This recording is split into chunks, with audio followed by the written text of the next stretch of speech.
Novel Little Women, writer Louisa May Alcott, बाब शिशम। उन्वान, Beth को महल बहुत खूबसूरत लगा। चैप्टर 6। वो बड़ा सा घर वाकई एक हसीन महल साबित हुआ, अगरचे सबको अंदर आने में कुछ वक्त लगा, और बेथ के लिए तो शेरों के पास से गुजरना बहुत मुश्किल था। इन शेरों में सबसे बड़ा शेर बूढ़े मिस्टर लॉरेंस थे, लेकिन जब वो घर आए, हर लड़की से कुछ न कुछ हंसी मजाक या मोहब्बत भरी बात की और उनकी अम्मी से पुरानी यादें ताज़ा की, तो अब किसी को उनसे डर महसूस न हुआ, सिवाय डरी सहमी बेथ के।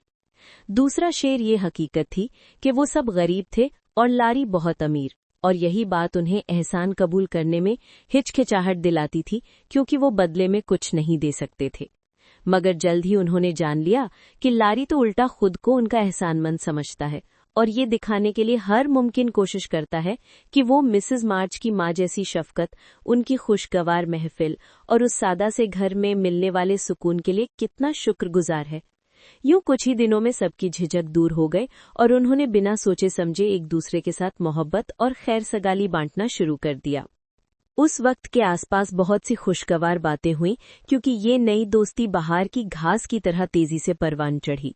सबको लारी पसंद आया और उसने अपने उस्ताद से चिपके से कहा कि मार्च की लड़कियां वाकई कमाल की हैं। जवानी की खुशगवार जोश में उन्होंने अकेले लड़के को अपने बीच शामिल कर लिया और खूब इज्जत दी। लॉरी को इन सीधी सादी लड़कियों की मासूम रफाकत में कुछ दिलकशी महसूस हुई। चूंकि उसने न माँ देखी थी न बहनें, इसलिए वो फौरन उन मोहब्बत भरी फिजाओं को महसूस करने लगा और उनकी मसरूफ और पुरजोश आदतों ने उसे अपनी सुस्त जिंदगी पर शर्मिंदा कर दिया। अब वो किताबों से उकता गया था और लोगों में उसे इतनी दिलचस्पी पैदा हो गई कि मिस्टर ब्रुक को अक्सर नाकाफी रिपोर्ट देना पड़ती, क्योंकि लारी अक्सर स्कूल से छुपकर मार्च फैमिली के घर चला जाता। कोई बात नहीं, इसे छुट्टी करने दो, बाद में पूरी कर लेगा, बूढ़े साहब ने कहा। अगले घर की अच्छी बीबी कहती है कि लड़का बहुत पढ़ाई में डूबा रहता है और उसे हमउम्र साथी, तफरी और वर्जिश चाहिए। मुझे लगता है वो ठीक कहती हैं, और मैंने वाकई लड़के को ऐसे पाला है जैसे मैं उसकी दादी हूँ। रहने दो, इसे जो करना है करे, जब तक खुश है। वो उस छोटे से कॉन्वेंट जैसे घर में कोई शरारत नहीं करेगा, और मिसेस मार्च जो कुछ उसके लिए कर रही हैं वो हमसे कहीं बेहतर है। और फिर तो क्या ही अच्छा वक्त गुजरा। कितने ड्रामे और मंजरनामे तैयार किए गए, कितनी बर्फ गाड़ियों की सैर और स्केटिंग की धूम मची। पुराने कमरे में कितनी खुशगवार शामें गुजरी और कभी कभी बड़े घर में छोटी छोटी रंगीन पार्टियां भी हुईं। मैग जब चाहती गुलखाना में चली जाती और गुलदस्तों का लुत्फ उठाती। जो नई लाइब्रेरी की किताबें मजे ले लेकर पढ़ती और अपनी तनकीदों से बूढ़े साहब को हंसा हंसा कर लोटपोट कर देती। एमी तस्वीरें नकल करती और अपनी जमालियाती तबीयत की पूरी तस्कीन पाती। और लारी सबसे ज्यादा लुत्फअंदोज अंदाज में महल के मालिक का किरदार अदा करता।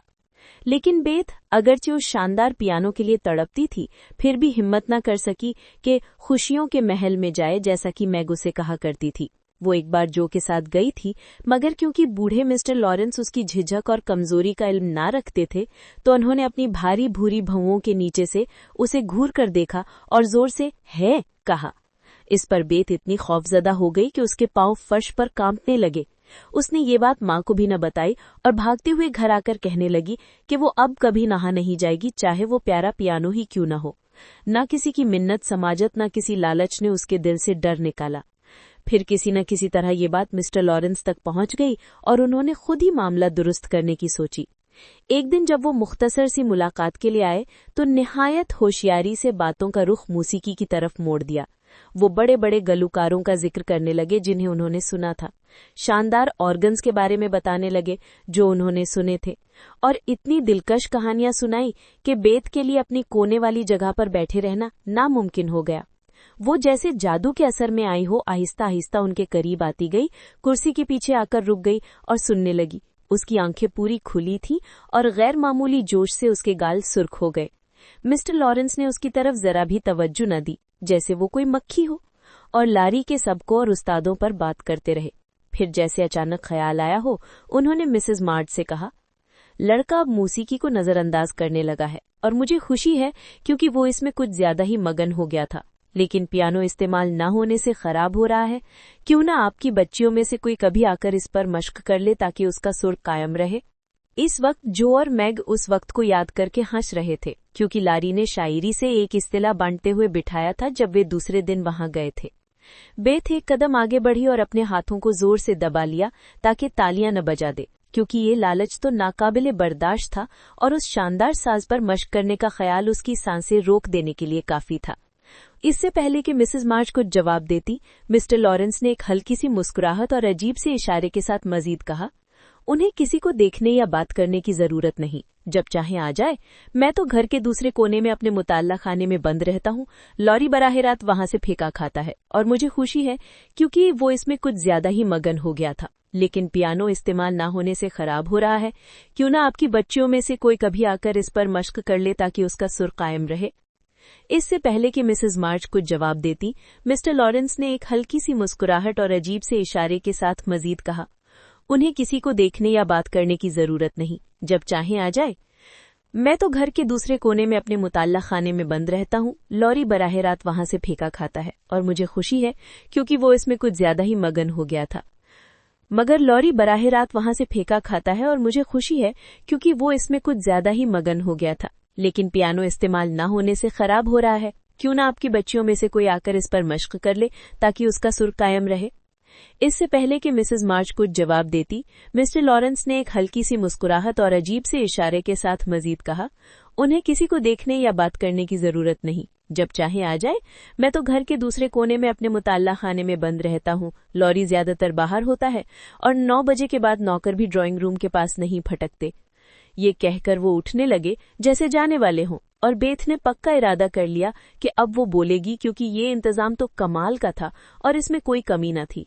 बराहे मेहरबानी लड़कियों को मेरा पैगाम दे दीजिए और अगर वो आना चाहें तो ठीक है, वरना कोई बात नहीं। उसी वक्त एक नन्हा हाथ उनके हाथ में आहिस्ता से आया और बेथ ने शुक्रिया से भरा चेहरा ऊपर उठाकर कहा, ओह जनाब, हम आना चाहते हैं, बहुत ज्यादा। क्या तुम वही मौसीकी पसंद करने वाली लड़की हो? उन्होंने बड़ी नरमी से, बिना डराने वाले हैं कि उस पर नजर डालते हुए पूछा। जी हाँ, मैं बेथ हूँ, मुझे ये बहुत पसंद है और मैं आऊंगी अगर आपको पक्का यकीन है कि कोई मुझे सुन नहीं लेगा और किसी को खलल ना हो, उसने डरते हुए कहा, अपने हौसले पर खुद ही कांपते हुए। एक जान भी नहीं प्यारी बच्ची, आधा दिन तो ये घर खाली रहता है, तुम जितना चाहो बजाओ और मुझे खुशी होगी। आप कितने मेहरबान हैं जनाब।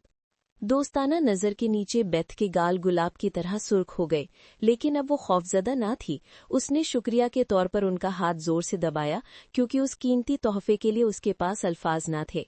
बूढ़े साहब ने आहिस्तगी से उसके माथे से बाल हटाए और झुककर उसके माथे पर बोसा दिया, एक ऐसे लहजे में जो शायद ही कभी किसी ने सुना हो।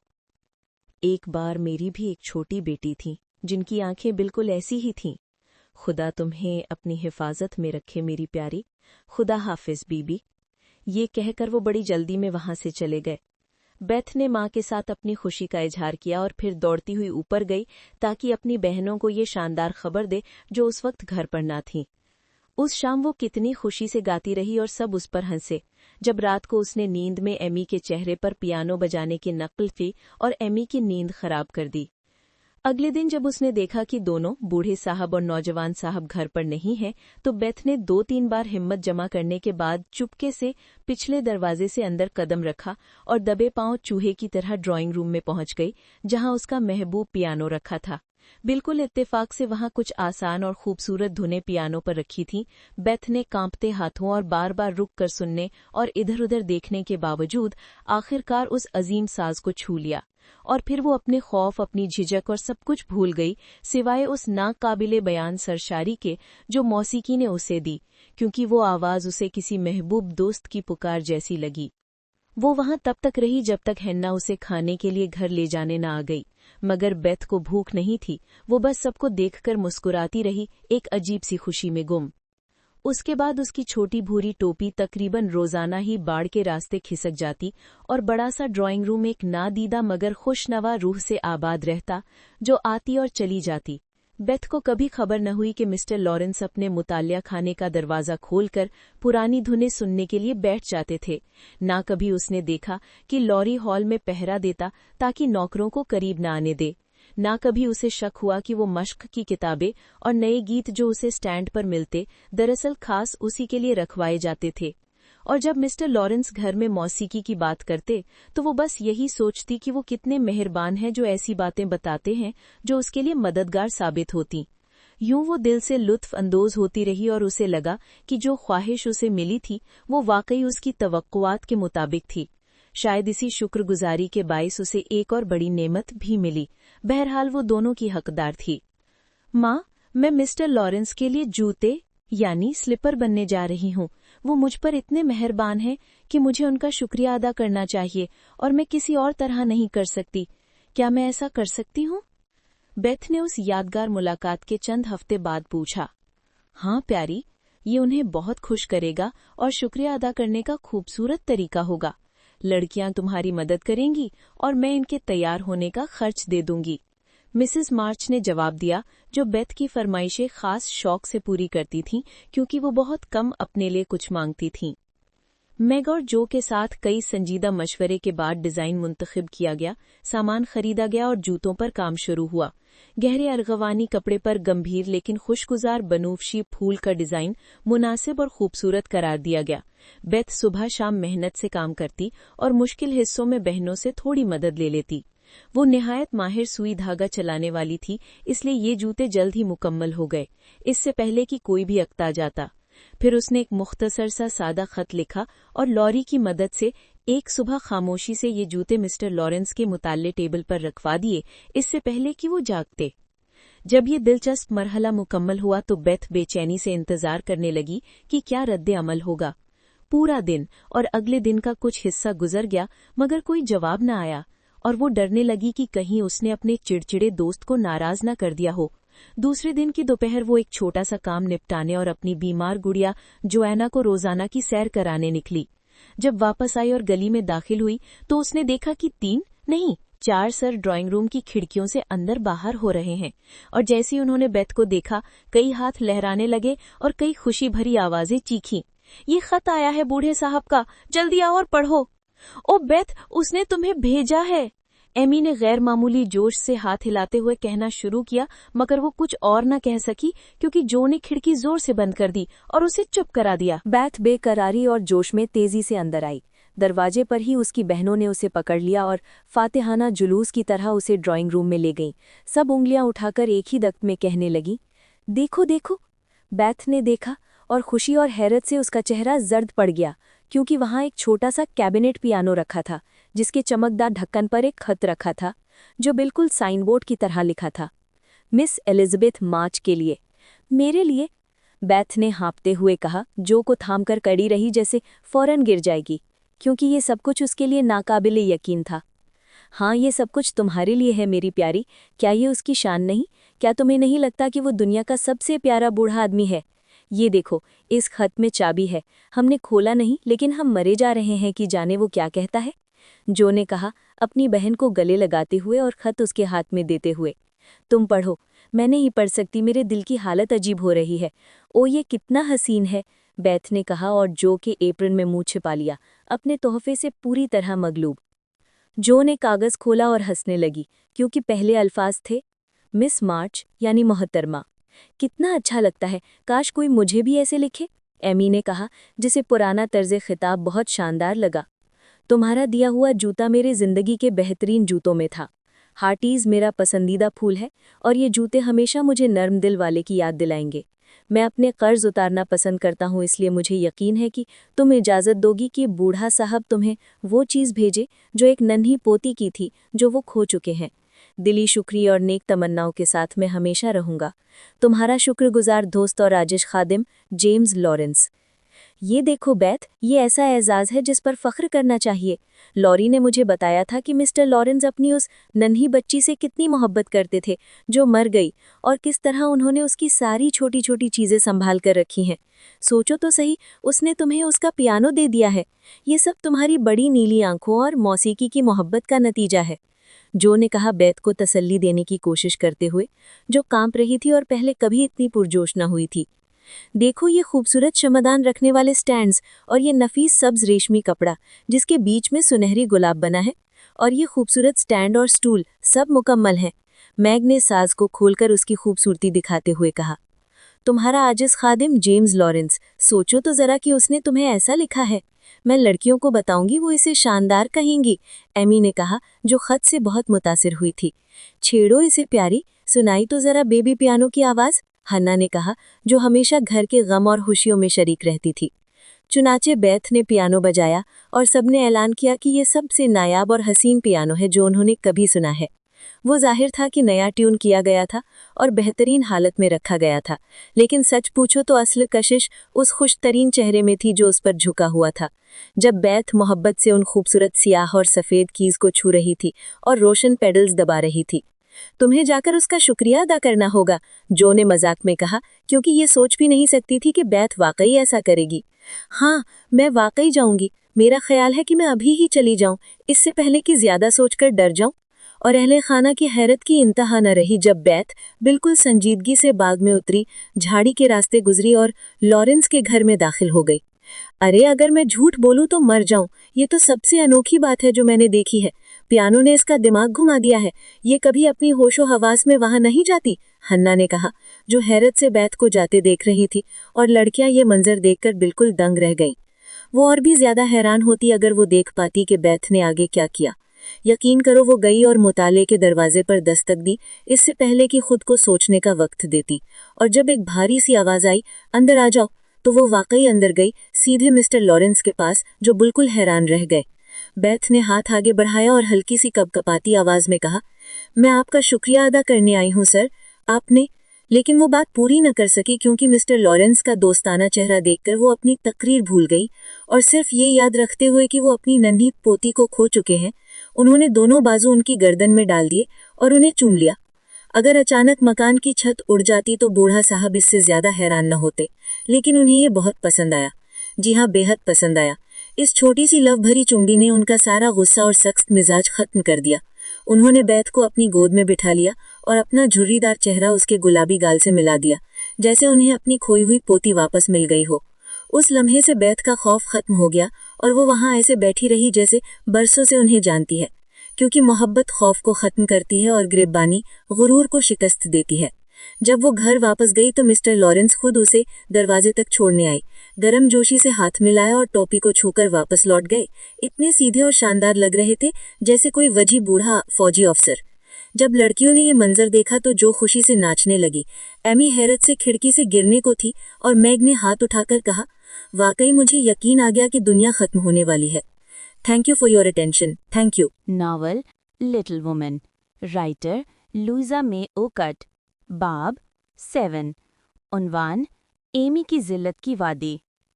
चैप्टर 7। वो लड़का बिल्कुल साइक्लॉप्स लगता है ना?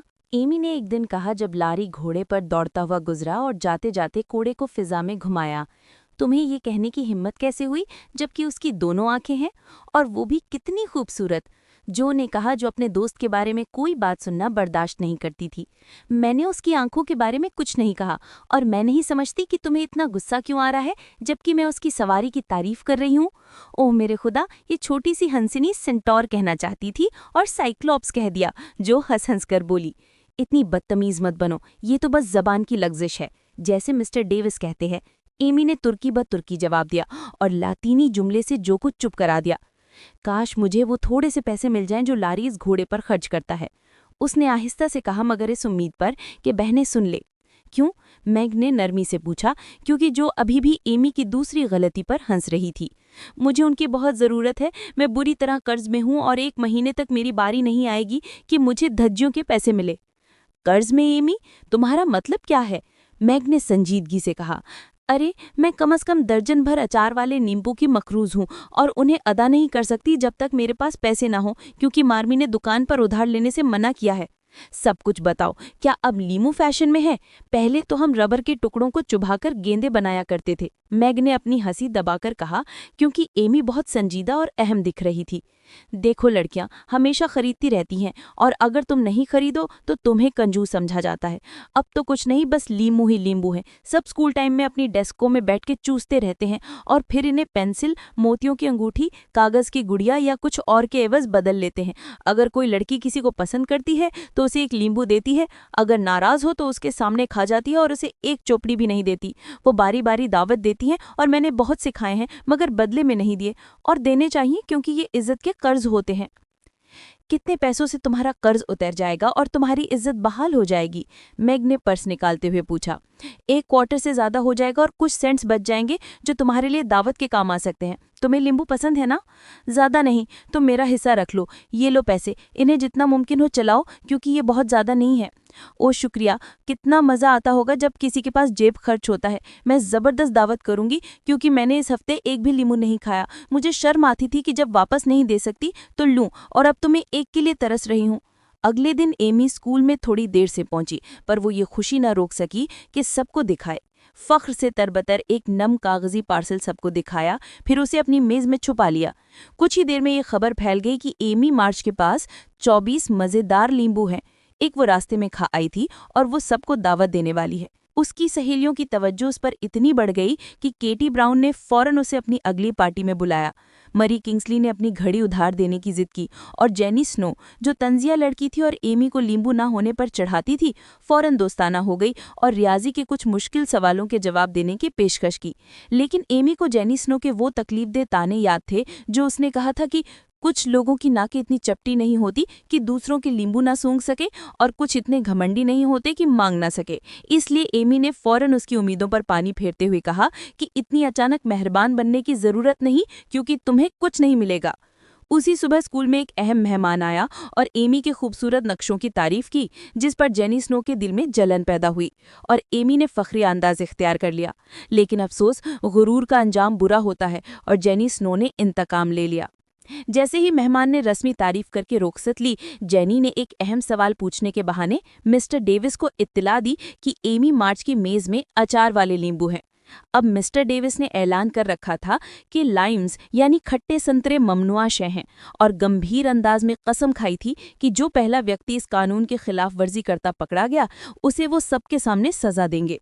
ये सबराजमा व्यक्ति एक लंबी और तूफानी जंग के बाद च्युइंगम पर पाबंदी लगाने में कामयाब हो चुका था, जब्त किए हुए नॉवेलों और अखबारों का अलाव जला चुका था, एक खुफिया डाकखाना बंद करवा चुका था, चेहरे बिगाड़ने, उर्फ नाम रखने और कार्टून बनाने पर पाबंदी लगा चुका था, और जितना एक आदमी कर सकता था उतना सब कुछ करके 50 बगावती लड़कियों को काबू में रखा था।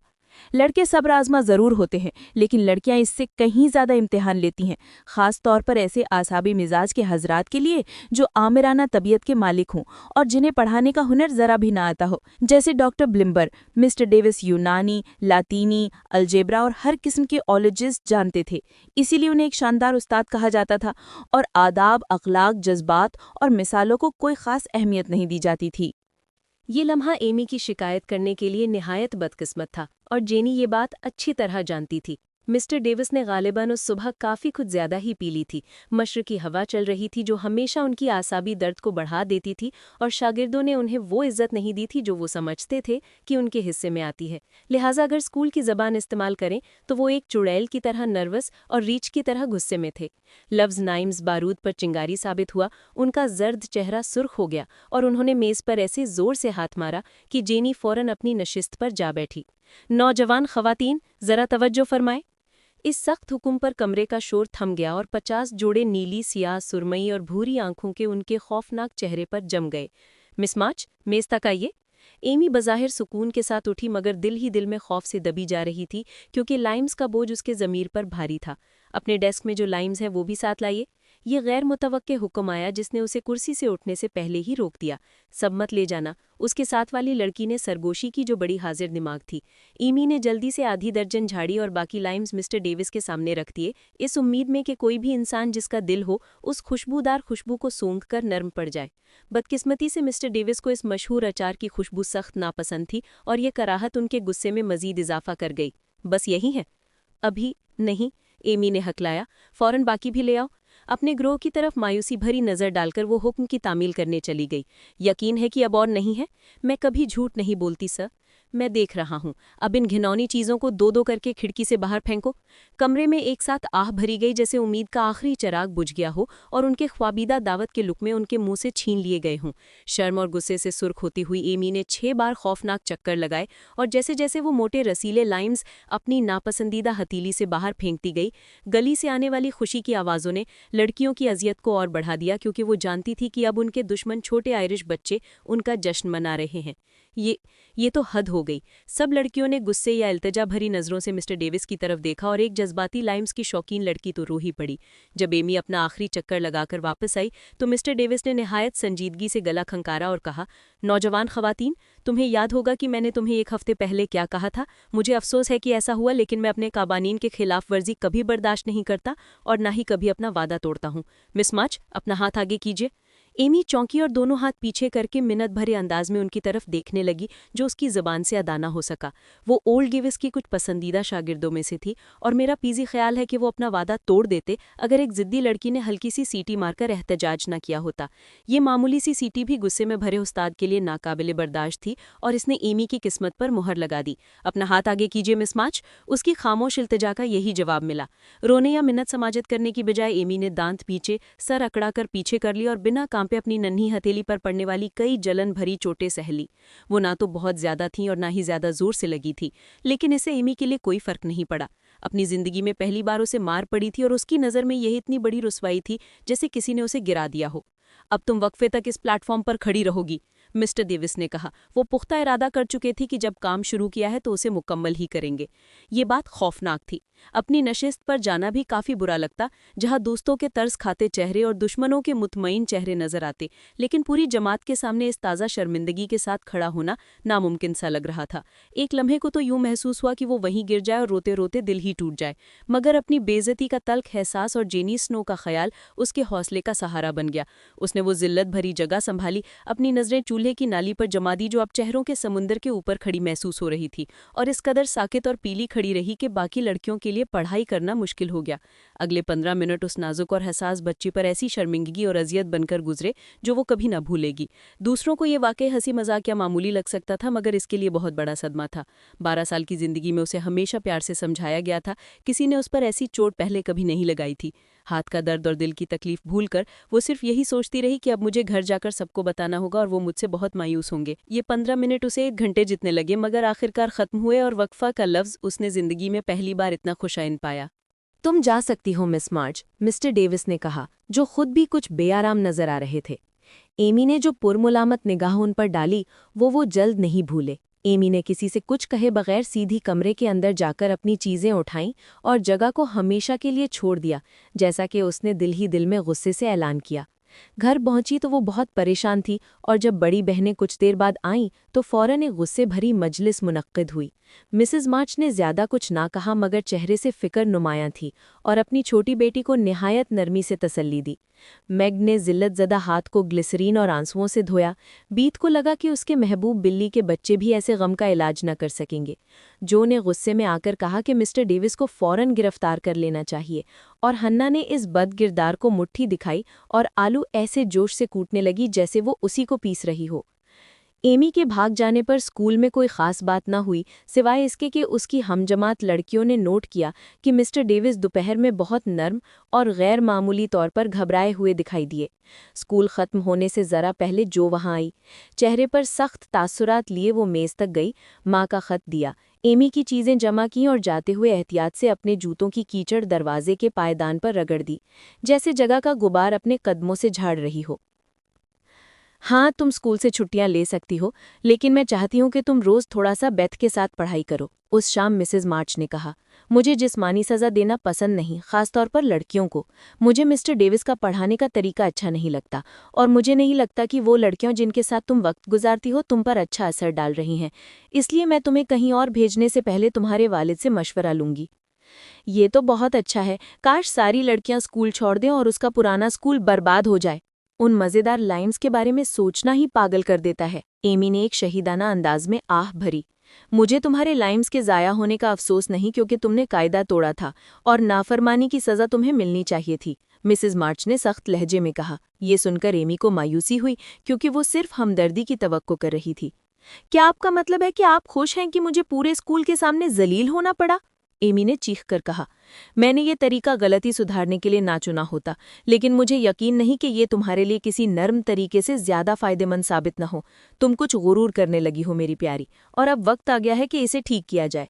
तुम्हारे पास बहुत सी छोटी खूबियां और सलाहियतें हैं, लेकिन इनका दिखावा करने की जरूरत नहीं, क्योंकि गुरूर सबसे बड़ी काबिलियत को भी खराब कर देता है। असल काबिलियत या नेकी ज्यादा देर तक छिपी नहीं रहती, और अगर रह भी जाए तो ये जानना कि तुम्हारे पास ये है और तुम इसे अच्छी तरह इस्तेमाल कर रही हो काफी होना चाहिए। हर कुव्वत का सबसे बड़ा हुस्न उसकी आजजी है। बिल्कुल सही, लॉरी ने कहा, जो कोने में जो के साथ शतरंज खेल रहा था। मैं एक लड़की को जानता था जिसमें मौसीकी का गैर मामूली कमाल था, लेकिन वो खुद नहीं जानती थी। उसे कभी अंदाजा ही न हुआ कि वो अकेले में कितनी प्यारी धुनें बना लेती है, और अगर कोई उसे बताता तो शायद वो यकीन भी न करती। काश मैं इस अच्छी लड़की को जानती, शायद वो मेरी मदद करती, क्योंकि मैं तो बहुत बेवकूफ़ हूँ, बीथ ने, जो उसके करीब खड़ी होकर दिलचस्पी से सुन रही थी, कहा। तुम उसे जानती हो और वो तुम्हारी मदद इस तरह करती है जैसे कोई और नहीं कर सकता, लॉरी ने शरारत अंग्रेज अंदाज में अपनी शोख स्याह आंखों से उसकी तरफ देखते हुए कहा।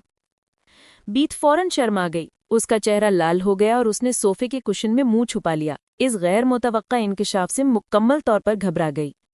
जो ने लॉरी को खेल जीतने दिया ताकि वो बीथ की तारीफ का हक अदा कर सके, जिसके बाद वो किसी तरह उन्हें कुछ सुनाने पर राजी न हुई।